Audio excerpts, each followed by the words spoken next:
और इतिहास में भी यही हुआ है। आजादी की लड़ाई भी आदिवासी समुदाय हो, अन्य गरीब समुदाय था, उन्होंने लड़ी थी।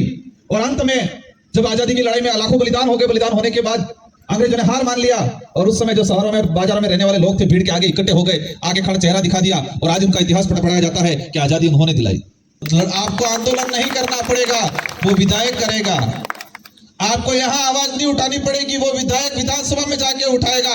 ऐसे विधायक, ऐसे एमपी को आप चुन के भेजो। मुझे जरूर ये लग रहा है कि आप भले 10 रहोगे या 100 रहोगे, लेकिन आप झुकोगे नहीं और ये आंदोलन आप जीतोगे, मुझे उम्मीद है। जिंदा है और वो जनता के साथ खड़े हैं, इसलिए सभी सरपंचों को भी धन्यवाद देना चाहूंगा। आदिवासियों को लेके पूरे देश के दलित है, एससी है, पूरा देश के कहीं पर भी कोई भी घटना होती है उनको लेके लड़ाई लड़ोगे, इसलिए मुझे वोट दिया है। देश की बात रही है और आप निश्चित रहना, हम राजस्थान से और हम दावे के साथ कहते हैं कि अगर छत्तीसगढ़ में आंदोलन होता है, छत्तीसगढ़ में आप लोग संघर्ष करते हो, उसके बराबर हम राजस्थान के लोग भी आपके समर्थन में। छोटे मोटे मुआवजे के लिए नहीं, आप सिर्फ हसदेव अकेले आपकी जमीन के लिए नहीं लड़ रहे हो, आप देश के लिए लड़ रहे हो। जय कुदरत। आज छत्तीसगढ़ राज्य में हसदेव को लेके हम लंबे समय से सुन रहे थे। सोशल मीडिया, कुछ टीवी चैनलों और कुछ प्रिंट मीडिया के माध्यम से हसदेव के बारे में यहां पर 100 घटनाएं होती थी, 100 में से 2 या 4 घटनाएं बाहर निकल के आ पाती थी और हम लोग सुन पाते थे, देख पाते थे। आप 100 घटनाओं को रोज फेस करते थे और हम इनमें से 2-4 घटनाएं बाहर आती थी, उसको देख पाते थे और तब भी हमको तकलीफ होती थी। और आप रोज सह रहे हो, आंदोलन कर रहे हो, पैदल यात्रा निकाल रहे हो, पुलिस की प्रताड़ना झेल रहे हो, तो हमारे संघर्ष से आपका संघर्ष कई गुना आगे। मैं राजस्थान से भील कम्युनिटी का 84 विधानसभा से विधायक हूं और मेरी विधानसभा की जनता ने मुझे वोट दिया है, इसलिए दिया है कि आप पूरे देश के आदि जिंदा है और वो जनता के साथ खड़े हैं, इसलिए सभी सरपंचों को भी धन्यवाद देना चाहूंगा। आदिवासियों को लेके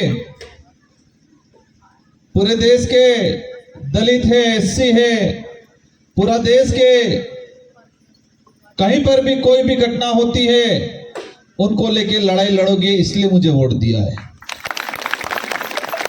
मेरे 84 क्षेत्र की जनता ने नमकीन है, दारू है, खाने पीने के लिए वोट नहीं दिया है। मेरे जनता ने सिर्फ हैंडपंप करा देना यूं करके भी वोट नहीं दिया है। मेरी जनता ने मुझे इसलिए वोट दिया है कि आप पूरे देश में जहां पर भी शोषण होता है, अत्याचार होता है, आप जाके खड़े रहना, यूं करके वोट दिया है। मुझे दूसरी बार विधायक बनाया मेरे क्षेत्र की जनता ने और आज हम 2-3 दिन से यहाँ घूम रहे हैं। हर क्षेत्र में देखा तकलीफें। ये हमारे 2 साथी हैं मेरे, उमेश जी विधायक आसपुर से और साथ ही हमारे थावरचंद जी एमएलए। हम 3 विधायक हैं। एक मध्य प्रदेश से आने वाले थे कि लेकिन किसी कारणवश उनका कैंसिल हुआ।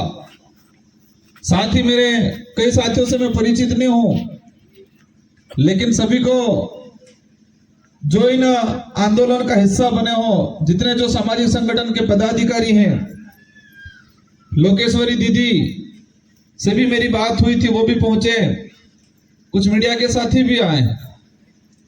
यहाँ के सरपंचगण जिनका जमीन, इन सारी माताओं को धन्यवाद देना चाहूंगा कि आप आपके लिए नहीं, आने वाली पीढ़ी के लिए लड़ रहे हो। जो बुजुर्ग हैं, जो युवा हैं, आप आवश्यकता के लिए नहीं, छोटे मोटे मुआवजे के लिए नहीं, आप सिर्फ हसदेव अकेले आपकी जमीन के लिए नहीं लड़ रहे हो, आप देश के लिए लड़ रहे हो। ये लड़ाई सिर्फ आदिवासियों की लड़ाई नहीं है, ये लड़ाई इस देश में रहने वाले प्रत्येक वर्ग के लिए है, क्योंकि हसदेव का अगर ऑक्सीजन जाता है तो आसपास के जितने शहर है, कोई भी वर्ग होगा, हसदेव से निकलने वाली ऑक्सीजन ये नहीं कहती है कि ये ब्राह्मण है, ये पंडित है, या ये राजपूत है, ये जैन है, तो उसको मैं ऑक्सीजन नहीं मिलूंगी, कहती है क्या? तो ये लड़ाई आप अकेले के लिए लड़ रहे हो, पूरे देश के लिए लड़ रहे हो, सभी समाज के लिए लड़ रहे हो। लेकिन दुख की बात यह है कि उन लोगों को समझ में नहीं आ रहा है, सरकार को समझ में नहीं आ रहा है। और इतिहास में भी यही हुआ है। आजादी की लड़ाई भी आदिवासी समुदाय हो, अन्य गरीब समुदाय था, उन्होंने लड़ी थी। और अंत में जब आजादी की लड़ाई में लाखों बलिदान हो गए, बलिदान होने के बाद अंग्रेजों ने हार मान लिया, और उस समय जो शहरों में और बाजारों में रहने वाले लोग थे, भीड़ के आगे इकट्ठे हो गए, आगे खड़ा चेहरा दिखा दिया, और आज उनका इतिहास पढ़ाया जाता है कि आजादी उन्होंने दिलाई। जिन्होंने आजादी दिलाई, जिन्होंने बलिदान दिया, उसका इतिहास भी खत्म कर दिया गया है। और आंदोलन में भी यही होता है, लड़ाई लड़ता कोई और है, श्रेय लेने कोई और दौड़ता है। यहां पर जो आंदोलन के बारे में मैं सुना, इसके बाद कुछ और बातें सुनने में आई। आंदोलन को फेल करने की रणनीति में वो लोग सफल होते जा रहे हैं, उसका ध्यान रखना आप लोग। आपस में भिड़ाने का जो चाल है वो चल दी उन लोगों ने, कैसे किसको तोड़ना है वो कर लिया है। लेकिन मेरी बहन और एक दो साथियों की मैंने जो बात सुनी, मुझे जरूर ये लग रहा है कि आप भले 10 रहोगे या 100 रहोगे, लेकिन आप झुकोगे नहीं और ये आंदोलन आप जीतोगे, मुझे उम्मीद है। आपकी सहनशीलता की परीक्षा हो रही है, आपकी धैर्यता की परीक्षा हो रही है, आप संघर्ष कितना कर पाते हो उसकी परीक्षा ले रहे हैं वो लोग। मैं राजस्थान से विधायक को, कई लोग यही कहेंगे कि यहां से कोयला राजस्थान से जा रहा है, और मैं कहता हूं इसका विरोध मैंने राजस्थान की विधानसभा में मैंने किया है कि छत्तीसगढ़ के हसदेव को उजाड़ के, वहां के आदिवासियों को उजाड़ के, वहां के वन्य जीव को उजाड़ के, उनका जीवन खत्म करके अगर राजस्थान के लोगों को बिजली देते हो तो वो गलत है, और मैं विरोध करता हूं, ये मैंने बोला। और इस बात का भी कई लोगों ने मेरा विरोध किया। राजस्थान में आज जेल रहे हम लोग, कोई दिक्कत नहीं, हम जेलेंगे। है कई सारे स्रोत, सोलर ऊर्जा से करे, पवन ऊर्जा से करे, और यही राजस्थान का नाम है। लेकिन उद्योगपतियों को सिर्फ फायदा पहुंचाने का काम है, और राजस्थान के नाम से कोयला निकलेगा, और इसमें से 50% कोयला प्राइवेट कंपनियों को जाएगा, और वो कंपनियां दूसरी जगह सब बड़ी बड़ी फैक्ट्रियों में बिजली बेचने का काम करेगी। ये लड़ाई बहुत लंबी लड़ाई है, बहुत बड़ी लड़ाई है। मैं आप सभी से यही अनुरोध करना चाहूंगा, जितने जो सामाजिक संगठन हैं इस छत्तीसगढ़ राज्य के, किसी भी समूह से हो आप लोग, लेकिन आप सबकी जिम्मेदारी है इस लड़ाई में आपको योगदान देना है। और हम 3 विधायक हैं, और मैं आपको एक जानकारी बता दूं कि राजस्थान, मध्य प्रदेश, महाराष्ट्र, गुजरात हसदेव अभ्यारण्य को लेके अगर देश में कहीं इसके अलावा दूसरी जगह आंदोलन हुआ है तो हम लोगों ने किया है। उस कोने में एक दिन के अंदर 151 ब्लॉकों के अंदर हमने ज्ञापन दिया है आपके समर्थन में। हजारों लोग निकले हैं सड़कों पे आपके समर्थन में। आप ये सोच रहे हो ये 20-25 महिलाएं बेटी, ऐसा नहीं है। हमारे क्षेत्र की भी बहन बेटी आपके लिए सड़कों पे निकली है, और जरूरत पड़ेगी तो वो दोबारा निकलेगी। ये पूरे देश में चल रहा है। जो लोग मानवतावादी हैं, अगर दूसरे समाज का, किसी भी समाज का है, वो भी आपके समर्थन में खड़ा है आज।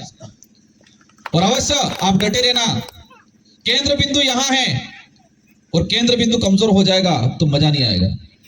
केंद्र बिंदु भले 2 जने रहे, बिकने वाले बिक जाए, लेकिन एक दिन उनकी पीढ़ी, आने वाली पीढ़ी उनको जूते मारेगी, देखना जो बिक रहे हैं। तो जितने सामाजिक संगठन के पदाधिकारी, उन सारे पदाधिकारियों से अनुरोध करूंगा, आप सबका संगठन होगा सर्वोपरि, कोई दिक्कत नहीं, लेकिन यह मुद्दा उन संगठनों से सबसे बड़ा सर्वोपरि है। कोई किसी भी पार्टी से होगा, कोई दिक्कत नहीं, लेकिन पार्टी से महत्वपूर्ण यह मुद्दा है। यहां के पेड़, यहां के ऑक्सीजन, पार्टी देख के ऑक्सीजन नहीं देती है कि कांग्रेस का इसलिए इसको ऑक्सीजन नहीं मिले, होता है क्या? इसलिए लड़ाई हमारी सबकी है। आप सबको तरीके से लड़ना है और हम पूरी मदद करेंगे। और मैं आज इस कार्यक्रम के माध्यम से छत्तीसगढ़ के जो नेता है उन नेता को कहना चाहूंगा, और मैंने सुना पिछली बार कुछ लोग कह रहे हैं ये कांग्रेस ने किया, कुछ लोग कह रहे हैं बीजेपी ने किया, और मैं कहता हूं दोनों ने मिलकर ये काम किया। अभी भी वक्त है, ये 3-4 गांव वाले विरोध नहीं कर रहे, पूरा देश विरोध कर रहा है। और छत्तीसगढ़ के सारे नेताओं को कहना चाहूंगा मैं, अगर आपका जमीर जिंदा है, आप सच में राज्य प्रेमी हो, जनता के हितैषी हो, देश प्रेमी हो, तो इस आंदोलन में साथ दे। और एक बात मैंने आज ज्ञापन में मैंने पढ़ा कि हमारा देश लोकतांत्रिक है, हमारे यहाँ विधायिका होती है, और छत्तीसगढ़ की विधानसभा में प्रस्ताव लिया गया है कि इसमें कोई खनन अब नहीं होगा, और आज इसका भी अवहेलना, मतलब छत्तीसगढ़ की विधानसभा के अंदर जो प्रस्ताव लिया गया है उसका भी अवहेलना हो रही है। न्यायालय ने भी इसको लेके कोई फैसला सुनाया है। इसका मतलब यह हो गया कि ये हसदेव खतरे में नहीं है, हसदेव के साथ संविधान भी खतरे में है और देश भी खतरे में है, लोकतंत्र भी खतरे में है। हसदेव अकेले की बात नहीं रही है, यहाँ के आदिवासी के अकेले की बात नहीं रही है, संविधान की बात रही है, देश की बात रही है। और आप निश्चित रहना, हम राजस्थान से और हम दावे के साथ कहते हैं कि अगर छत्तीसगढ़ में आंदोलन होता है, छत्तीसगढ़ में आप लोग संघर्ष करते हो, उसके बराबर हम राजस्थान के लोग भी आपके समर्थन में खड़े रहेंगे। आप लोग संघर्ष करना है। और जो लोग फर्जी ग्राम सभा बना के, जो लोग इधर इधर कुछ लोभ लालच में आके चले गए हैं, इन लोगों का जमीर मर गया है। और आप लोग कह रहे हो पुलिस प्रशासन परेशान कर रहा है, पुलिस प्रशासन को लगाया इसलिए जाता है कि ये जाए रोके काम। आज अंग्रेज चले गए, लेकिन अंग्रेजों के द्वारा जो नीतियां बनाई गई थी वो आज भी फॉलो हो रही है। हमारे बुजुर्ग लोग कहते थे कि आजादी के बाद जब छोटे बच्चे पूछते थे बड़े बुजुर्गों को कि आजादी मिली अब बढ़िया है, तो पहले क्या होता था, तो बड़े बुजुर्ग कहते थे पहले काला कानून होता था यूं। तो फिर हम बच्चे पूछते थे कि काला कानून क्या होता था, तो आजादी से पहले राजा जो कहता वही कानून होता। राजा सेनापति को कहता ये दिन नहीं रात है, तो सेनापति कहता यस सर ये दिन नहीं रात है। और सेनापति सेना को कहता कि ये दिन नहीं रात है, तो सेना जानते हुए भी ये दिन है रात नहीं है, फिर भी सेनापति ने कहा है, इसलिए यही कहती कि यस सर ये दिन नहीं रात है। और वही आज हो रहा है, वो हसदेव में हो रहा है। कई पुलिस वाले मन से अंदर चाह रहे होंगे कि ये नहीं करना चाहिए, लेकिन उनके एसपी ने कह दिया है कि ऐसा करो, तो यस सर करना पड़ेगा।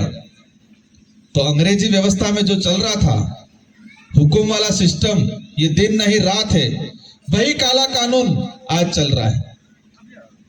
इसलिए आप सबको संवैधानिक तरीके से, ये लोग चाहेंगे कि ये लोग कुछ हरकतें करें, हमें नहीं करना है, हमें संवैधानिक तरीके से लड़ाई लड़नी है। और इस लड़ाई में पूरा देश साथ में है। कुछ मीडिया वाले आए हैं, उनको धन्यवाद देना चाहूंगा, लेकिन आपके चैनलों के माध्यम से उन देश के नेशनल मीडिया वालों को भी मैं कहना चाहूंगा कि आप लोगों को डूब मरना चाहिए। देश खतरे में है और आप छोटी छोटी न्यूज़ें दिखा रहे हो। यहाँ लोग धरना दे रहे, 10 साल से संघर्ष कर रहे हैं, यहाँ लोग 300 किलोमीटर तक चल रहे हैं, और नेशनल मीडिया के कहीं आप जगह नहीं दे रहे हो। और किसी अरबपति की पत्नी क्या पहन रही है, कौन सी साड़ी पहन रही है, वो दिखा रहे हैं। किसी अरबपति के घर में कुत्ता क्या खा रहा है, कौन सा बिस्किट खा रहा है, वो दिखा रहे हैं ये लोग। इजराइल में वो हो रहा है, वो दिखा रहे हैं। पाकिस्तान में ये हो गया, वो दिखा रहे हैं। लेकिन हमारे भारत देश के अंदर छत्तीसगढ़ हसदेव में क्या हो रहा है वो नहीं दिखा रहे हैं। ये सरकार नहीं, मीडिया वाले भी, कई मीडिया वाले इन लोगों के गुलाम बन चुके हैं। उन चैनलों वालों को कहना चाहूंगा, आप राष्ट्र की बात करते हो, देश की बात करते हो, तो छत्तीसगढ़ आओ, हसदेव को देखो कि जंगल में क्या हो रहा है। अभी 22 टोटल माइनिंग का देखा मैंने, इसमें 3 तो राजस्थान के लिए और बाकी 7 अन्य के लिए। और यही आने वाले समय में अगर 22 से 22 होगी तो आज पहाड़ जो दिख रहे हैं वो पहाड़ नहीं रहेंगे। जो आसपास के पड़ोसी गांव वाले ये सोच रहे हैं कि हमारे क्या पड़ी है, लेकिन ये 2222 अगर आने वाले समय में खनन हुआ तो आसपास वाले जो गांव, जो लोग आज आपका साथ नहीं दे रहे हैं, उनको भी एक दिन परेशान होना है, उनको भी आपकी याद आएगी। सारे छत्तीसगढ़ वालों से कहना चाहूंगा, हम लोग सब साथ में हैं, लेकिन आप मजबूती से लड़ो। छत्तीसगढ़ में जितने भी सामाजिक संगठन हैं, वो सारे सामाजिक संगठन एक दिन एकत्रित हो, एक डेलीगेशन बनाओ और राज्य सरकार से मिलो आप लोग। अगर वो नहीं मानते हैं तो ये धरना यहाँ चल रहा है, और छत्तीसगढ़ में जितने आदिवासियों के नाम से सामाजिक संगठन है, वो सारे सामाजिक संगठन रायपुर के अंदर धरना दो अनिश्चित काल के लिए। कैसे लड़ाई नहीं जीतते? किसानों ने लड़ाई जीती, 1.5 साल तक रहे, दिल्ली का हाईवा जाम किया इधर इधर, और अंतिम में मोदी जी को झुकना पड़ा, और जो किसान जो बिल लाए थे, कृषि बिल लाए थे, वो बिल को वापस लेना पड़े। तो ये कोई बड़ी बात नहीं है, बस एक तरीके से। और हम लोग आते रहेंगे, हम लोग मदद करेंगे, हम लोग आपकी आवाज राजस्थान की विधानसभा में भी उठाएंगे, भले हमारा कितना भी विरोध हो। हम वहां की सड़कों पे भी आंदोलन करेंगे, हम लोग ज्ञापन भी देंगे, और जो लोग समर्थन में चले गए हैं, एक प्री प्लान जो हो रहा है, दूसरे लोगों को लाके समर्थन में खड़ा किया जा रहा है, ये बहुत बड़ी चाल है। उन लोगों को भी कहना चाहूंगा मैं कि जमीर जिंदा, अपने स्वार्थ के लिए जमीर जिंदा जमीर मत मारो आप लोग, आने वाली पीढ़ी को मत मारो आप लोग। और हम 3 विधायक हैं, आप विधायक या नेता मत समझना, हम इस समाज के और इस देश के सेवक हैं, और उस हिसाब से यहां पर आए हैं हम लोग। और आप लोगों को भी आने वाले समय में आपके लिए लड़े, आपके साथ आके बैठे ऐसे एमएलए को चुन के भेजो, तो आपको आंदोलन नहीं करना पड़ेगा, वो विधायक करेगा। आपको यहाँ आवाज नहीं उठानी पड़ेगी, वो विधायक विधानसभा में जाके उठाएगा। ऐसे विधायक, ऐसे एमपी को आप चुन के भेजो, क्योंकि लोकतंत्र है, लोकतंत्र में मत का महत्व है, और इसको लोकतंत्र की कुंजी कहा जाता है। इसलिए समय आने पे इसका सदुपयोग करो। कौन सही है, कौन गलत है, कौन हमारे लिए लड़ेगा, ऐसे लोगों को, ऐसी पार्टी को चुनने का काम करो, ताकि आपको इस तरह परेशान नहीं होना पड़े। इन्हीं शब्दों के साथ आप सबको धन्यवाद। सारे सामाजिक संगठन हैं, सारी हमारी माताएं बहनें हैं, इन माताओं बहनों का जो संघर्ष देख रहा हूं, आपके संघर्ष के सामने हमारा संघर्ष कुछ नहीं है। आप लड़ो, हम लोग साथ में हैं आपके साथ। यहाँ कुछ अन्याय होगा, हम राजस्थान, मध्य प्रदेश, गुजरात, महाराष्ट्र, हर जगह आंदोलन करेंगे, आप निश्चित रहना। इन्हीं शब्दों के साथ सबको धन्यवाद, आभार, जय जवाहर।